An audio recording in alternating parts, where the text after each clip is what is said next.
Es el director presidente del Instituto Venezolano de Mastología, ubicado en el World Trade Center. Y bueno, doctor, vamos a hablar sobre lo que es el alto riesgo genético, sobre el cáncer de mama. Y mucho se ha hablado de que siempre se acerca si tenemos riesgo para una u otra enfermedades, pero ¿qué es el alto riesgo?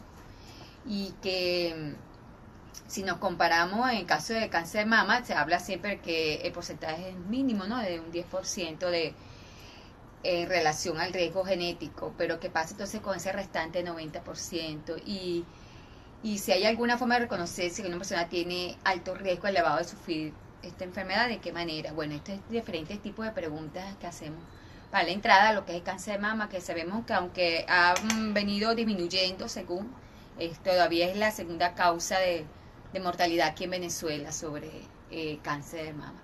Doctor Humberto, te vuelvo a darme la bienvenida en este programa por tu salud. Bueno, muchas gracias. Buenas tardes.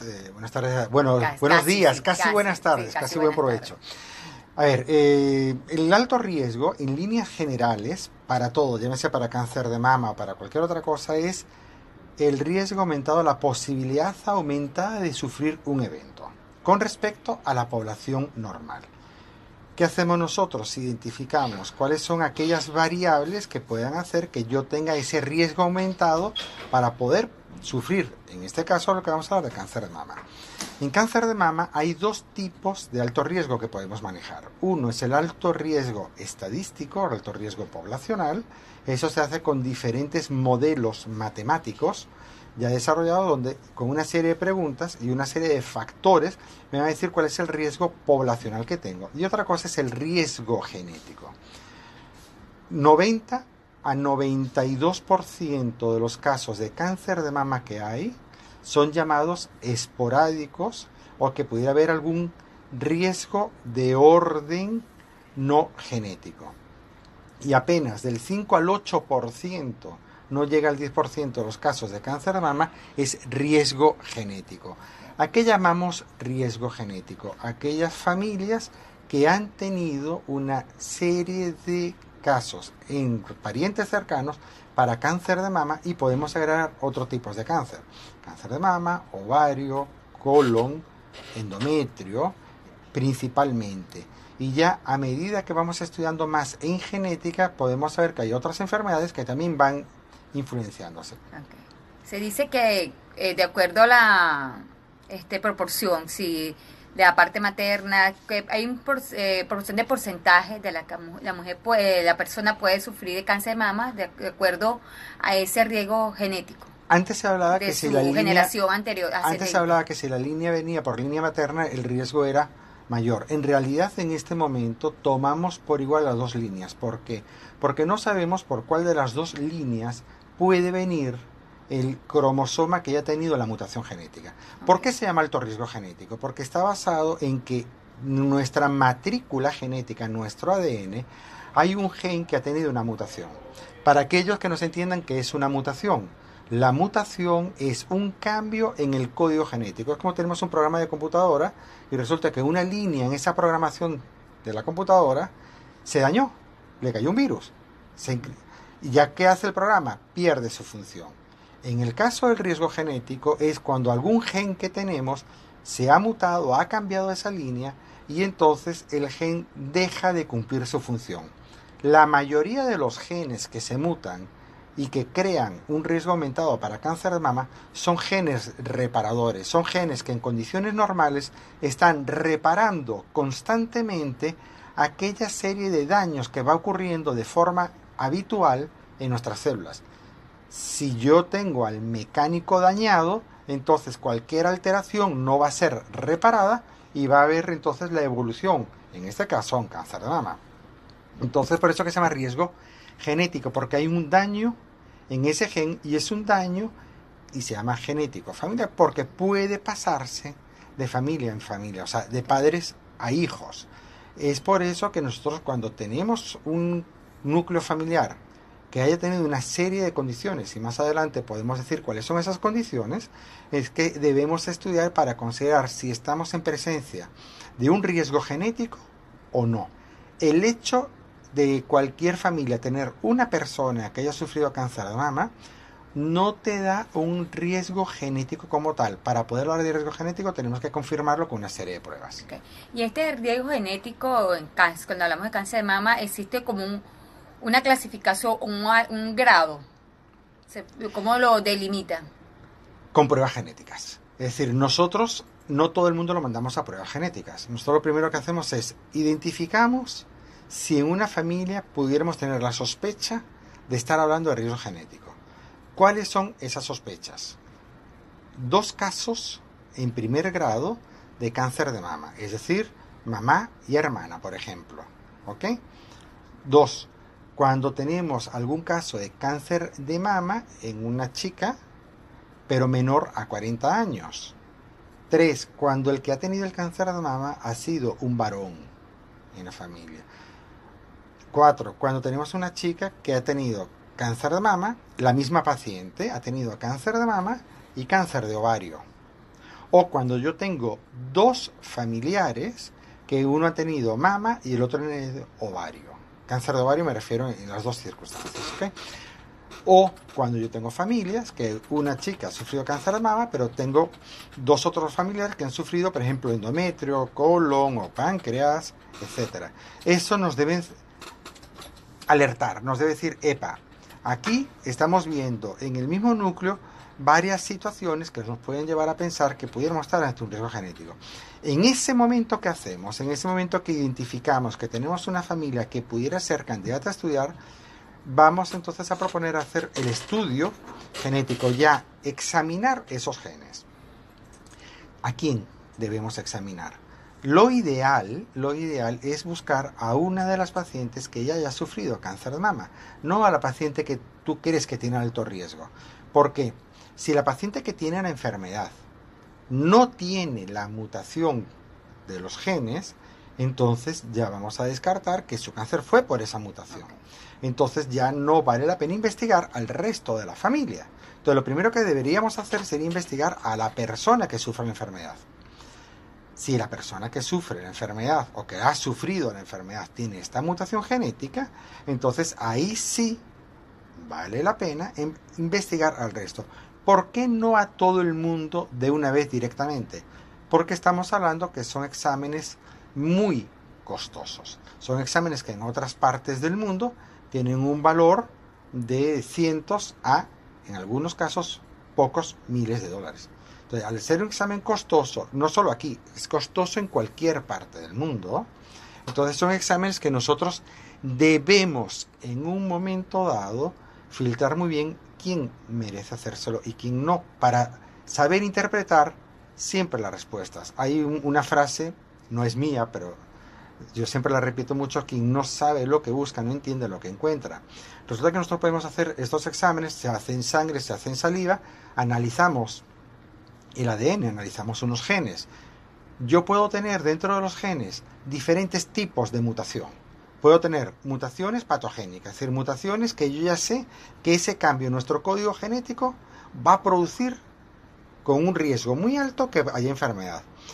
Puedo tener mutaciones que podemos considerar no importantes o mutaciones entre comillas benignas, es decir, eso no va a hacer que el gen pierda su función. Okay. Y puedo tener mutaciones que se llaman indeterminadas. Son las más difíciles de manejar. ¿Por qué?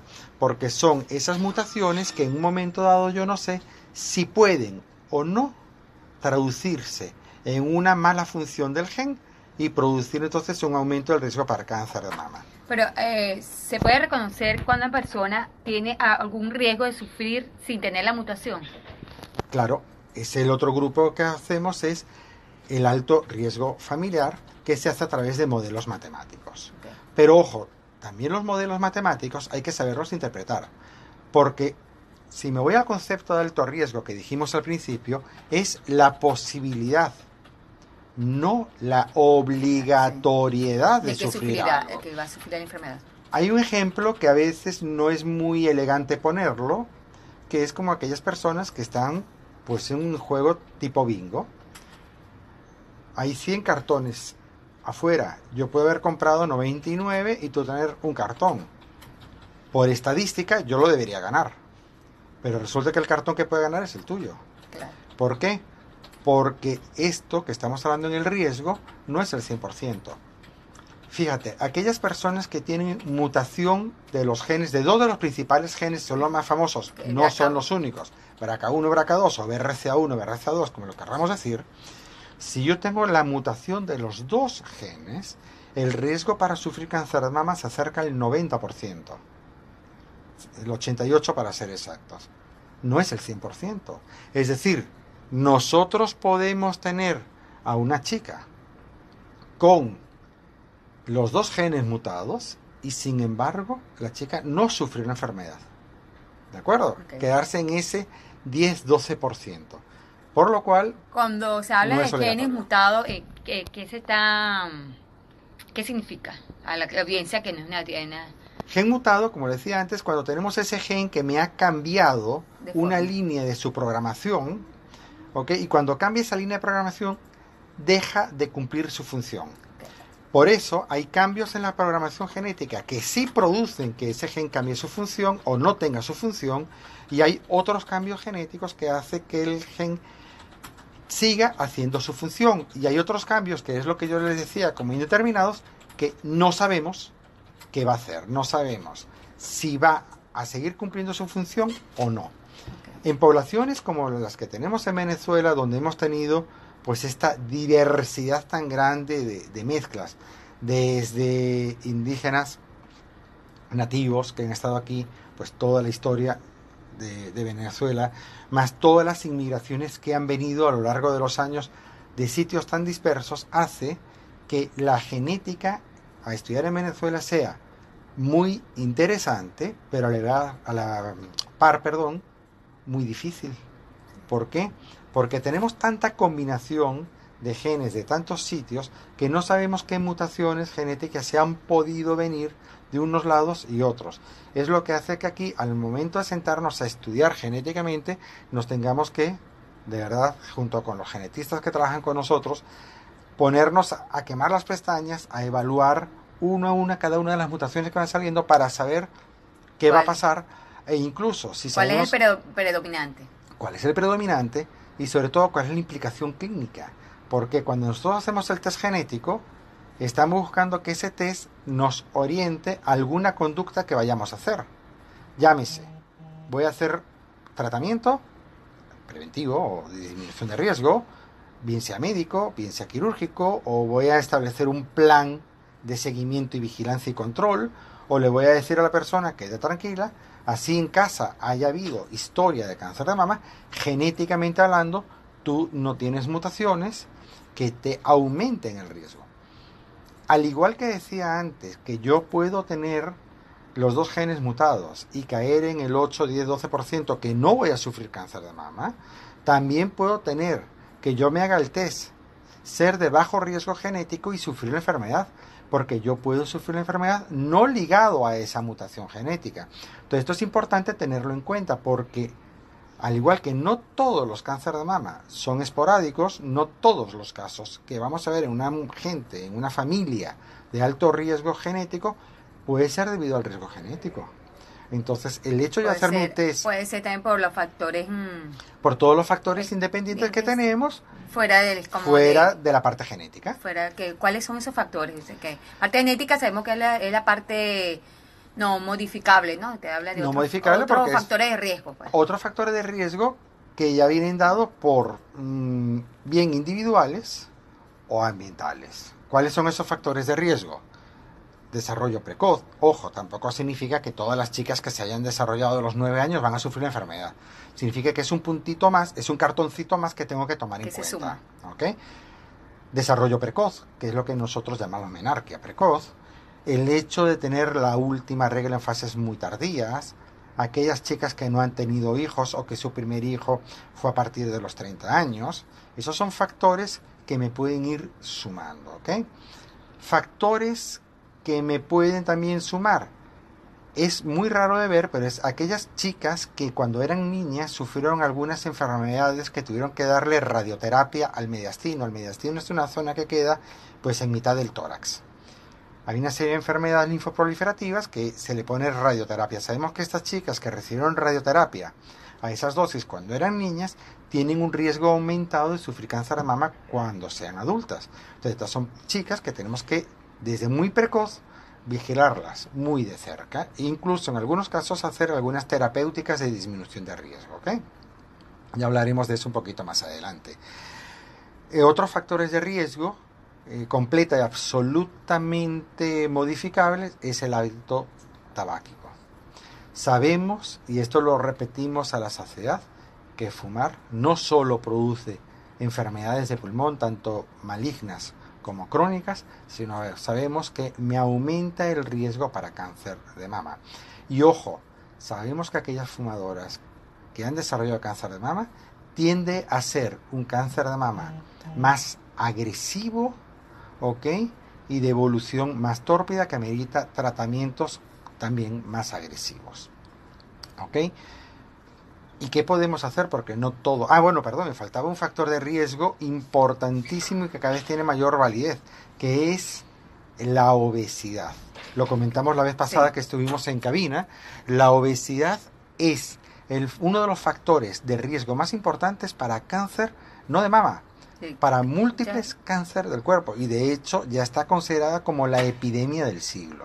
Entonces, mucho cuidado con esto. Okay. Doctor, hablamos con el doctor Humberto López, que es cirujano mastólogo. Es el presidente del Instituto Venezolano de Mastología, que queda en el World Trade Center, y es un instituto pionero, ¿no?, en la parte del tratamiento y diagnóstico de este tipo de cáncer de mama, ¿no? Doctor, y usted está hablando de alto riesgo genético, y siempre se cita el caso de Angelina Jolie, que ya tenía ambas mutaciones, ¿no? Tenía el BRCA1 y tenía el BRCA2, y se hizo la mastectomía, ¿no?, radical, y por esa gran porcentaje de probabilidades que tenía por el caso de su mamá. El caso de ella es un caso muy, muy interesante a tomar en cuenta. A ver, ella, ¿por qué se hace el test? Porque se vio que en su grupo familiar tenía dos familiares, uno con cáncer de mama y uno con cáncer de ovario, mamá y tía. ¿Cuál de las dos tenía cuál? En este momento, sinceramente, no me acuerdo. Pero una tenía mama y la otra tenía cáncer de ovario. Entonces, cuando ella se hace el test, porque ella ya cumple con el primer requisito para hacer el test, dos familiares con esas dos enfermedades, ¿ok? Ella tiene la mutación de uno de ellos, que es el BRCA2, ¿ok? Eso le aumenta el riesgo para cáncer de mama y le aumenta en menor grado el riesgo para cáncer de ovario. Y es cuando ella primero se hace una mastectomía de disminución de riesgo. No se hizo una radical porque ella no tenía enfermedad. Ella se hace una mastectomía de disminución de riesgo que consiste en extraer el 90% del tejido mamario. Ojo, y es bueno tomar en cuenta para las personas que nos estén escuchando o viendo por YouTube, por Instagram. Por nuestra página también. Bueno, por eso, en YouTube de ustedes y en el Instagram mío, ¿no? Okay. Es importante tomar en cuenta porque la cirugía disminuye el riesgo, mas no lo convierte en cero. Obvio, es mucho más fácil manejar y vigilar un 10% de tejido que no un 100% de tejido. Y la probabilidad de desarrollar enfermedad es menos si tienes un 10% pero no un 90%, pero no significa que ese 10% de tejido está exento, lo tienes que vigilar, lo tienes que controlar. Y hay algunas terapéuticas entonces que se hacen para que en ese 10% que estamos dejando de tejido haya menos riesgo. Control de peso, ejercicio, evitar los hábitos perjudiciales como el cigarrillo y demás, ¿ok? Entonces eso es algo importante a tomar en cuenta. En un segundo plano, ella se hizo una cirugía de disminución de riesgo para ovario también. Se hizo una oforectomía, porque aunque en menor porcentaje, pero también tenía un porcentaje elevado para ovario. Menos que en mama, pero se hizo entonces, hace las dos terapéuticas para disminuir el riesgo de los dos principales. Es importante tomar en cuenta que en Venezuela la mortalidad por cáncer en la mujer, la primera causa tanto de diagnóstico como de mortalidad es mama, es cáncer de mama, y es por eso que nos tenemos que sentar realmente a hacer pesquisa, a hacer diagnóstico precoz, porque independientemente si tenga o no tenga un riesgo elevado, llámese genético, llámese estadístico, etcétera, la forma de evitarlo, ya que no tenemos vacuna para cáncer de mama, existe para cáncer primero de hígado, existe para cuello uterino, pero para mama no tenemos vacuna, la forma es hacer diagnóstico precoz. Bien cuando tenemos enfermedades muy pequeñas o bien incluso cuando logramos hacer diagnóstico de enfermedades de alto riesgo, las mal llamadas premalignas. Amigos, hablando con el doctor Humberto López, cirujano mastólogo, doctor, ¿qué le parece? Hacemos una pausa para identificar y ya regresamos con nuestro programa Por tu Salud y en el segundo segmento para hablar qué estadísticas en cáncer de mama en Venezuela y algunos mitos en relación a la enfermedad y algunas preguntas en relación a dónde el test genético. Que Perfecto. profundicemos más sobre eso.